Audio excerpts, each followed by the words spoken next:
Welcome to the latest edition of the Paul Walsh Talks Advocacy and Influence podcast. I am delighted today to be joined by Dr. Stephen Massey. So this podcast is really my own effort to try and learn more about what successful advocacy entails. And to help me in this journey, I am going through the Advocacy Academy modules. This is a project that was set up by Dr. Paul Shotton and Dr. Alan Hardacre, a series of modules about how to do advocacy right. It's very comprehensive. So I'm going through those modules and then I'm interviewing some of the people who are giving those modules. Dr. Stephen Massey has a very interesting module on measuring success, KPIs and dashboards for advocacy. This is a topic that I'm very interested in. In my career, I've spent a lot of time working in membership at associations. My KPIs, my activities were very easy to measure. And so I was under pressure at every quarter to present good results to the board.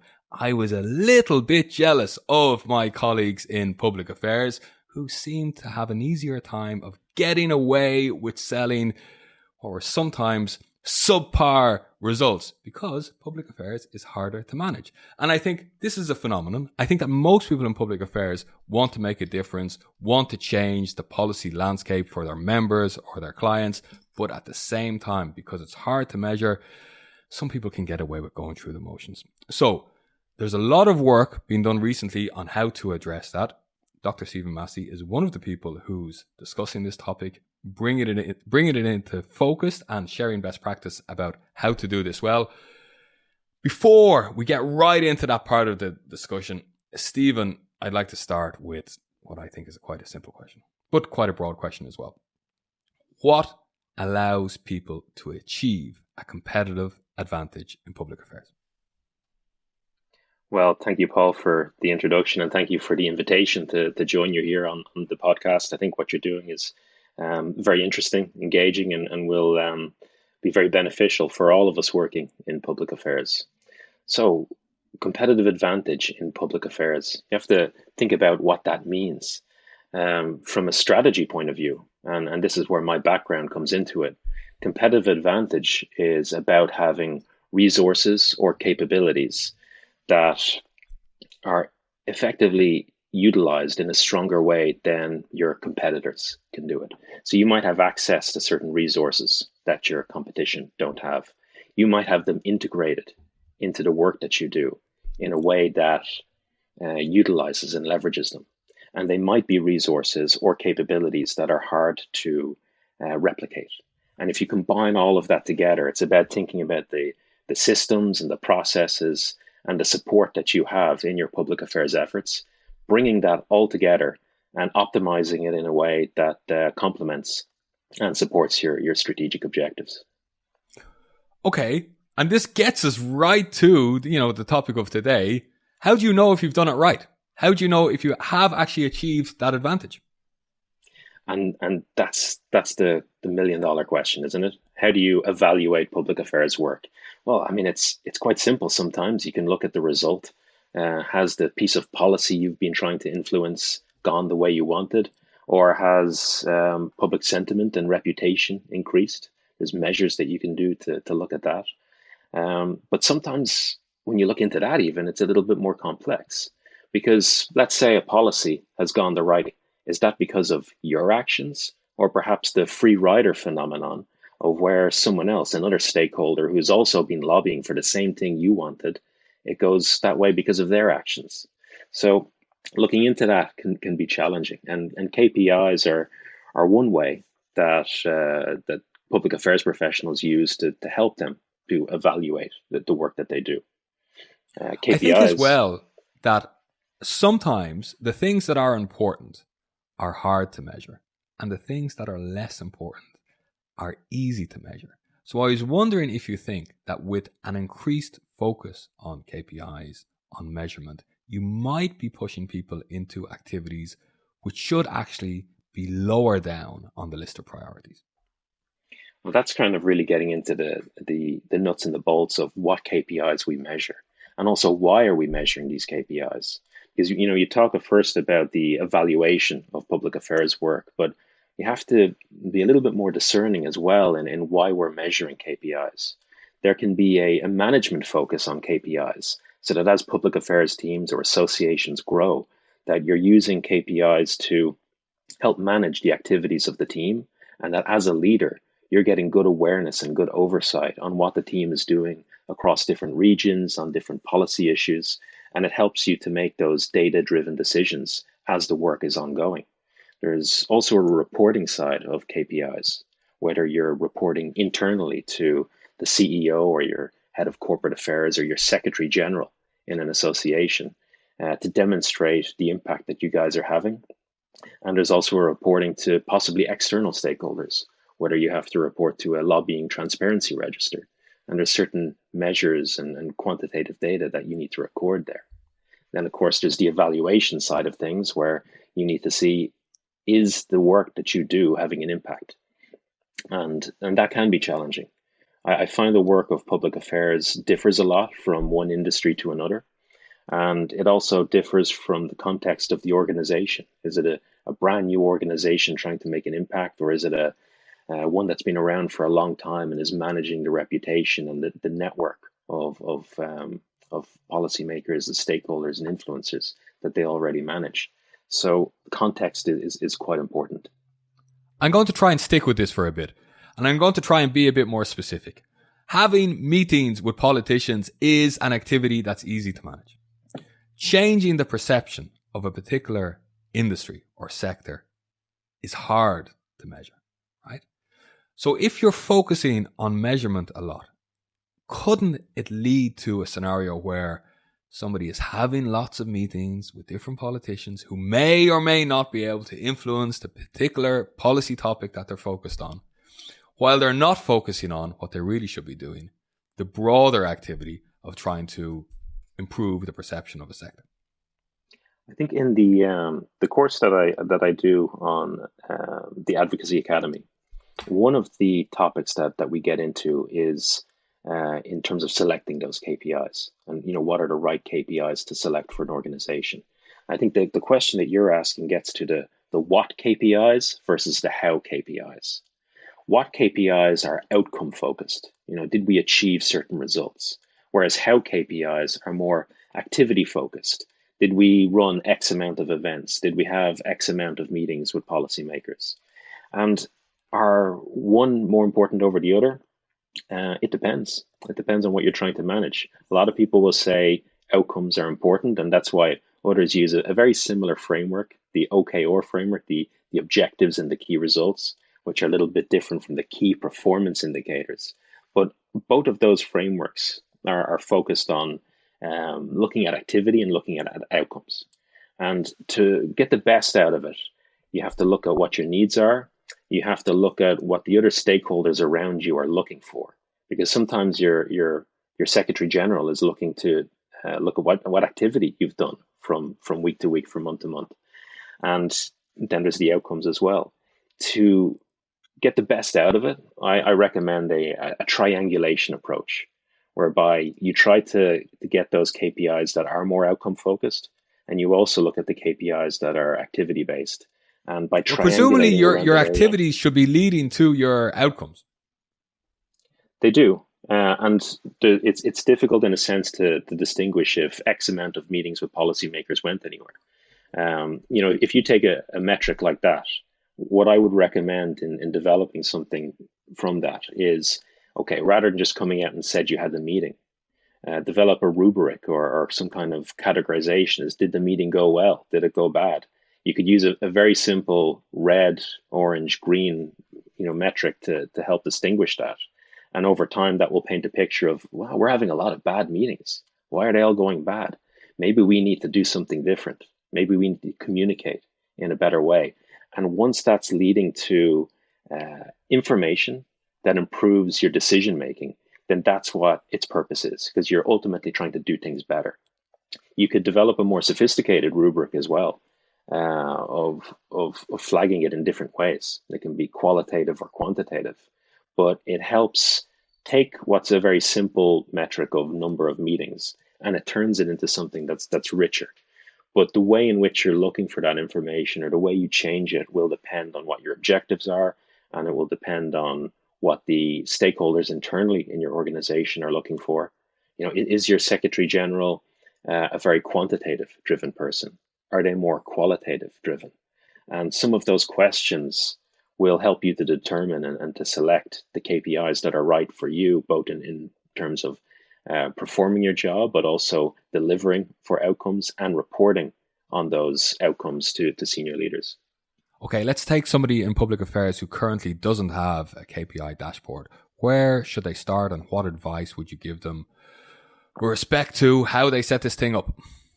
Absolutely. I mean, the dashboard is the representation of KPIs. You build that and you use that to record your KPIs. When it comes to developing that, I always go back to strategy. If you develop a good strategy around what your objectives are and what you're trying to achieve, that's really the first step.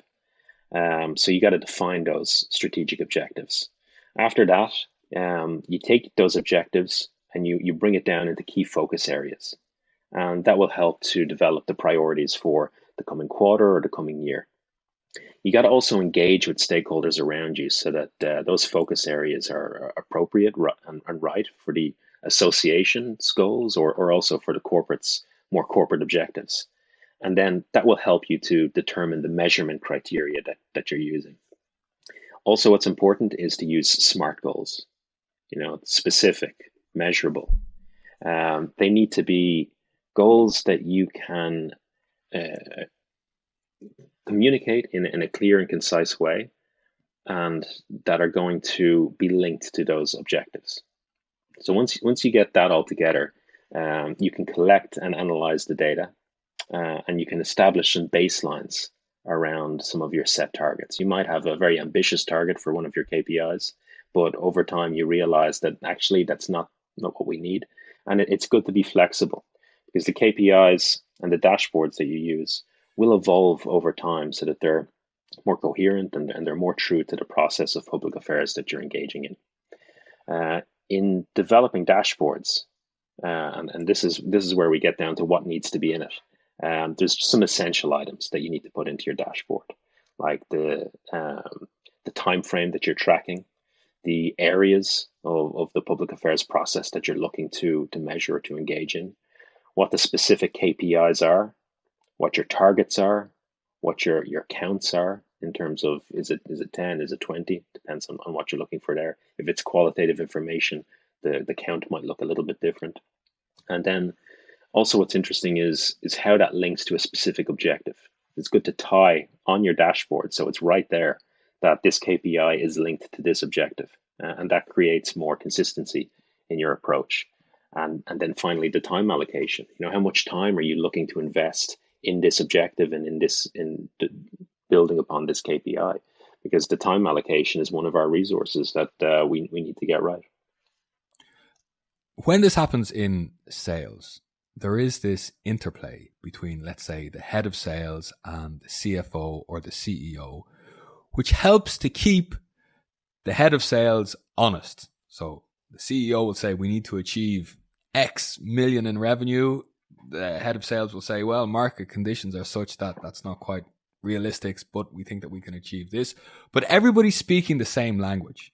But my impression when you're talking about public affairs dashboards, it seems like the people in public affairs are setting up their own rules.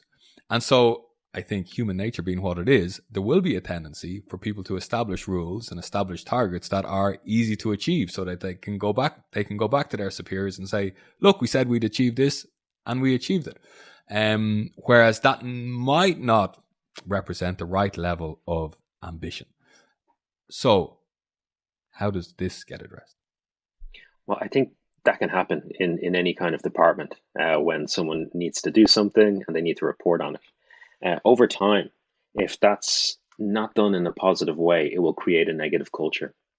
And I think what leaders need to do, public affairs leaders, when they're engaging with their CEO, their secretary general, their head of corporate affairs, whoever's looking after this area, bringing them early on into the process is important, because you need to understand what they're looking for, both in terms of evaluating the function, but also in terms of the outcomes that they're looking to achieve. And you get some people who are more quantitative driven or who are more qualitative driven. And understanding the dynamics of that leader and what they're looking for will help you in determining KPIs that are right for that position.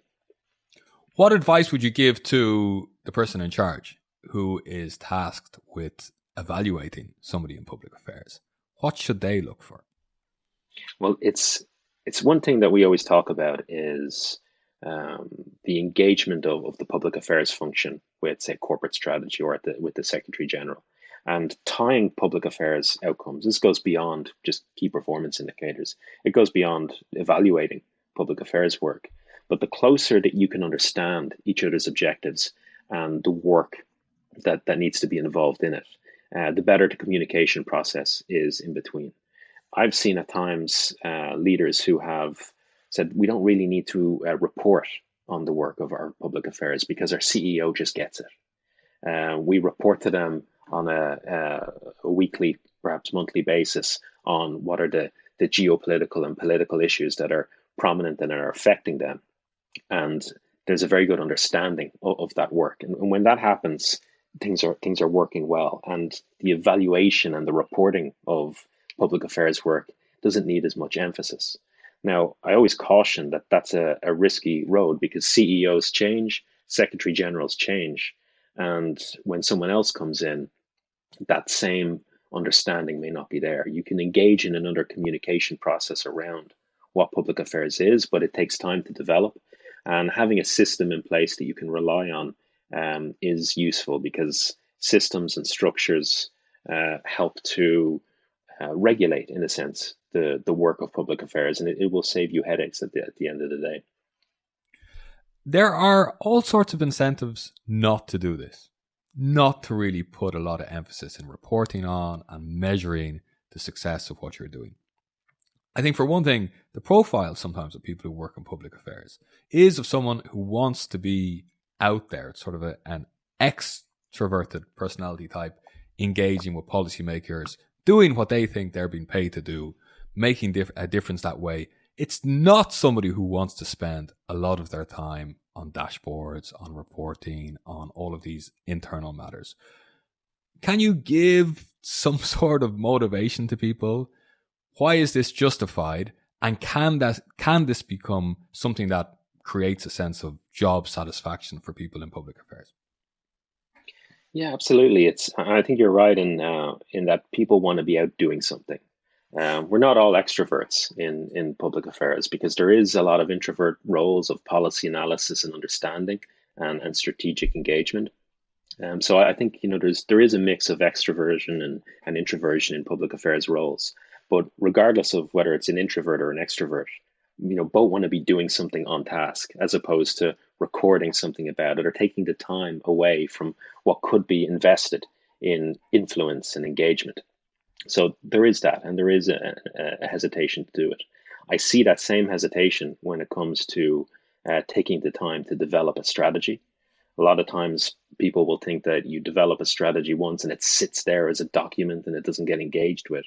But my approach to strategy development is you build it as a strategy, but you let it evolve over time by going back and reviewing it and letting it as a document breed.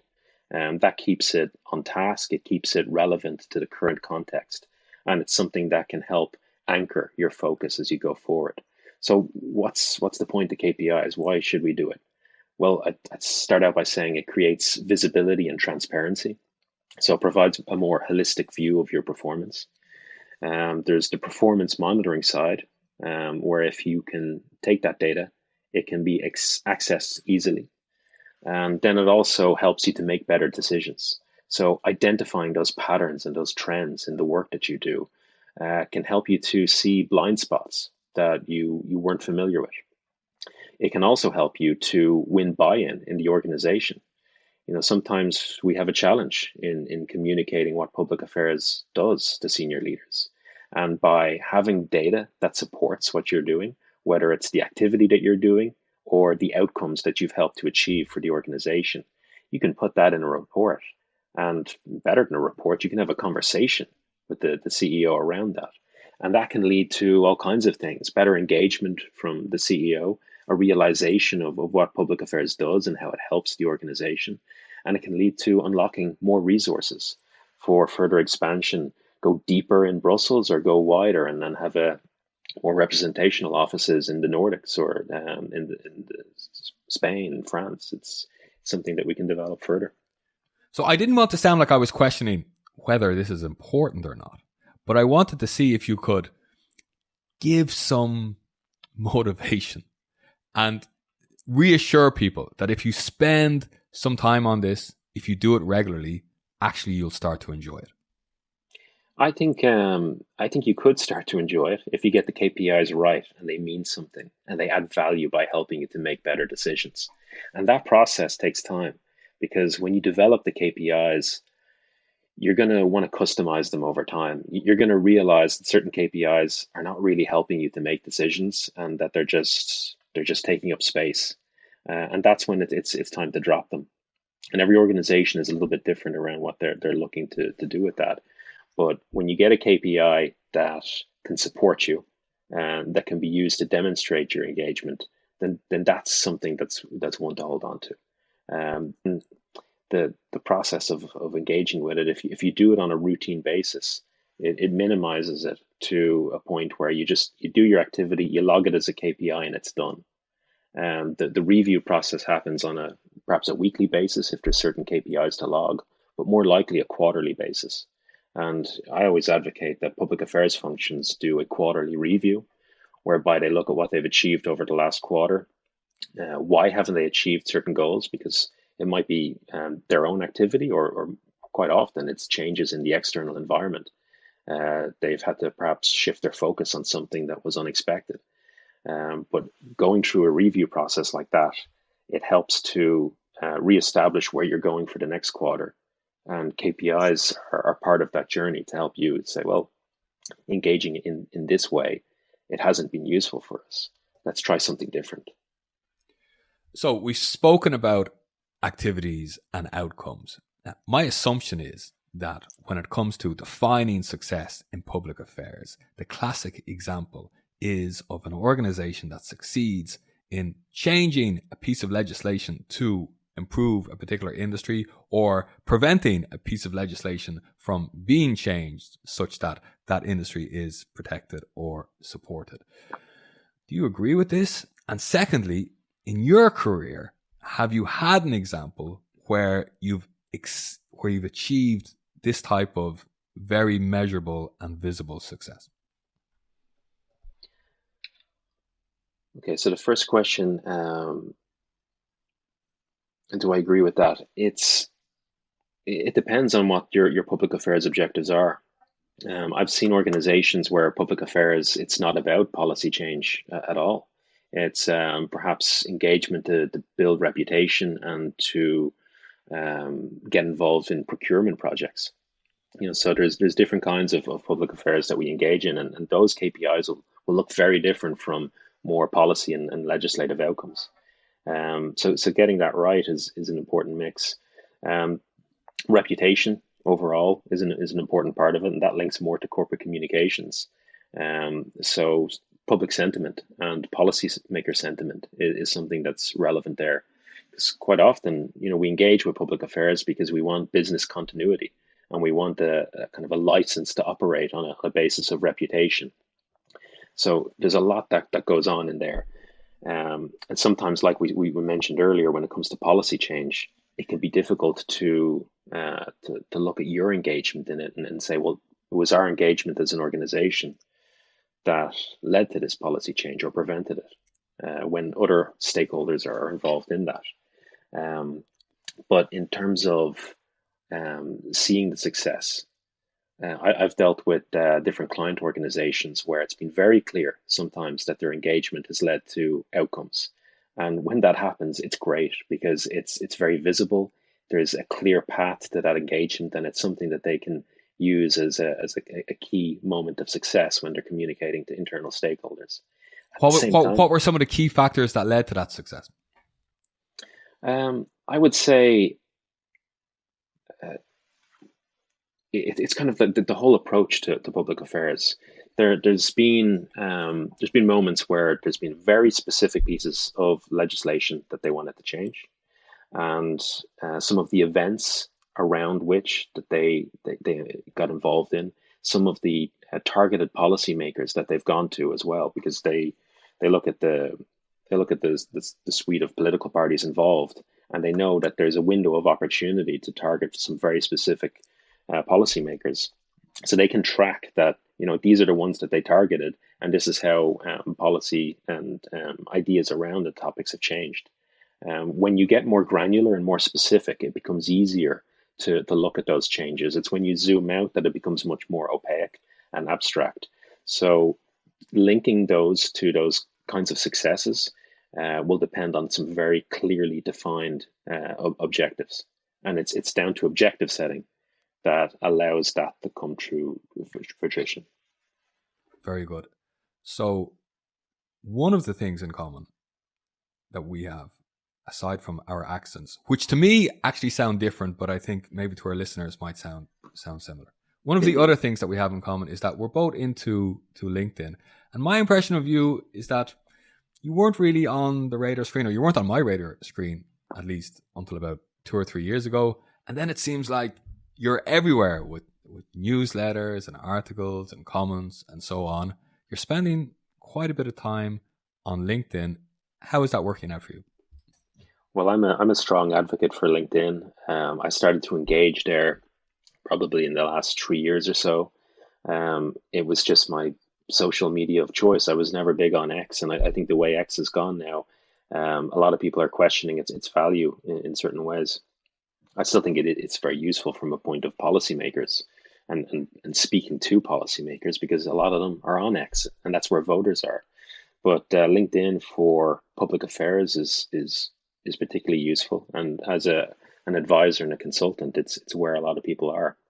I think the approach that I've taken is to engage with it consistently, and consistent engagement is something that builds your network over time, and it also builds bubbles of people that are interested in and curious about the same kind of topics. I think the more engagement that you do, and the more consistent you are in doing that, it creates these conversations that move between just posts and newsletters, and create narratives that individuals engage in over time. When we're talking about KPIs, outcomes, and so on, I think it's one subtopic within the broader topic of how to create systems for public affairs. Is this an important part of your activity? And can you share some ideas about how people should go about creating systems for their public affairs activities? Absolutely. When I think about organizations, you think about the resources, the routines that go into them, the capability that drives organizations, and those systems that bring those processes together. So when I think about public affairs, I think about it as a system. You think about what goes into it, and what comes out of it. And I think by taking a systems approach, it can take a concept and a topic like public affairs, which may seem quite opaque. It may be something that people find hard to grasp around what's involved in it and what's not. But systems thinking allows you to kind of break it down into its smaller elements, break it down into the processes and the workflows that people engage in. And by doing so, it creates a value chain of activities that you can bring together to support your work. One of the pieces of work that I've done is on the public affairs value chain, and it's very similar to it's really kind of inspired by Michael Porter's value chain of organizations and how they drive value. But you can take a public affairs value chain by looking at horizon scanning, stakeholder engagement, coalition development, and strategic communications, and how those as primary activities add and support and create value in a public affairs process over time. So is part of this taking classic business school concepts and applying them to public affairs? Is there a lot of scope for that? I think there is a lot of scope for that because in public affairs, it's really a mix between politics, international relations theory, and then also strategic management. Because there's a management role to it, but we're also dealing with political systems, and that's not just a pure business play. But by fusing those together and taking insight and inspiration from a lot of these different approaches, it can help to systematize the work of public affairs and help leaders to make clear decisions around that. The work that I've done in my PhD work is really kind of an interdisciplinary approach to politics, but then also strategic management. And so much of strategic management can be applied to public affairs from a sales point of view, a marketing point of view, and a management point of view. There's also a lot in strategy and the strategic frameworks that we use that help public affairs leaders to not just understand the external and the political environment, but then also to relate those to internal and corporate challenges. These type of Michael Porter, from what I know, he's one of the classic references when it comes to these type of strategic frameworks. The other one is the blue ocean, red ocean dynamic. Have you come across that with respect to public affairs? Do you think that that's something that could be applied as well? I haven't actually, but I'm curious to hear a little bit more, and then I could relate that back then, I suppose, to its use. It's these sort of competitive frameworks where many companies find themselves in this red ocean of intense competition, and what you're really trying to do is to reshape your strategy so that you can find an area and really look at sort of strengths and weaknesses in your organization so that you can kind of switch those around in order to create a category that's really just your own, where nobody else is really competing with you. And I think one of the examples is Cirque du Soleil, which is a circus, but isn't competing with other circuses because it has, completely redefined what it is to be a circus. And so by doing so has created its own complete strategy. So that's my sort of, I get what you're saying. Fairly accurate account of that concept. Going back to my brief time in following business school courses. Could that be applied to public affairs? I think we need to look into that in a bit more detail. I think it probably relates back to your first question around creating a competitive advantage in public affairs. That's it. And it's you look at your strengths, your weaknesses, your opportunities, and your threats. A classic SWOT analysis, right? Which is really, really important for looking at the internal situation of corporate affairs and public affairs. What are you good at? And how can you leverage those strengths to improve your public affairs work? In terms of the weaknesses, what are your weak points? And can your strengths overcome those weaknesses? Or do you need to take time and invest in improving your public affairs capabilities so that you can compete in these kinds of forums? It leads to opportunities and threats. And that's part of a strategic management approach that helps you to take that, put it into the backdrop of how the external environment is changing. And then you look at three things. You look at what are the strategic issues that you need to sort out. You look at what are your choices around developing those issues. And then you start to make your strategic decisions. Because in public affairs, there's so much we can do, but we have limited resources and we have a certain capabilities.